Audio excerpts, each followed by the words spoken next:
পৌষ মাস আর মাঘ মাসে ফজর নামাজ আদায় করার লক্ষ্যে তুমি ওযু করেছো, ঠান্ডা পানি দিয়ে ওযু করেছো, ওযুর পানি দিয়ে নামাজ পড়েছো, কোরআন তেলাওয়াত করেছো, ঘুমাও। এখন তুমি কবরে এসেছো, ঘুমাও। দুনিয়ার কষ্ট সব ভুলে যাও, তুমি ঘুমাতে থাকো। যদি বলেন সুবহানাল্লাহ। 40,000 বছর পর্যন্ত ঘুমাবে, টের পাবে না, টের পাবে না। আবার যখন কিয়ামত এসে যাবে, তখন ফেরেশতা বলবে, এই মুমিন বান্দা উঠো উঠো, কিয়ামত হয়ে গেছে। কি বলো কিয়ামত হয়ে গেছে? আরে কিয়ামত হয়েছে তোমার খবরই নাই, 40,000 বছর পার হয়ে গেছে। এমনও কিতাবে উদাহরণ দেয়, সুন্দরী রূপসী একজন সুদর্শন মহিলার হাত থেকে যখন তার মালাটা খসে মাটিতে পড়ে যায়, মাটিতে পড়তে যতটুকু পরিমাণ সময় লাগে এর চাইতেও কম সময় মনে করবে ওই মুমিন বান্দা।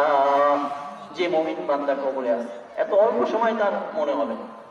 অতঃপর সে যখন তার একজন মুমিন বান্দা, তার কোনো ভয়ের জায়গা নাই। আর যে মুমিন হয় না তার ভয়ের অভাব নাই।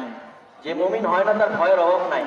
যে মুমিন হয় না কাফের হয়, মুশরিক হয়, অথবা সে আল্লাহর বিমুখী হয়, আল্লাহর বিরুদ্ধে তার অবস্থান হয়, কোরআন হাদিসের বিপক্ষে তার অবস্থান হয়, ইসলাম আলেম ওলামা কোরআন হাদিস যে বরদাস্ত করতে পারে না, জাহান্নামের টুকরো হয়ে যায় কবর।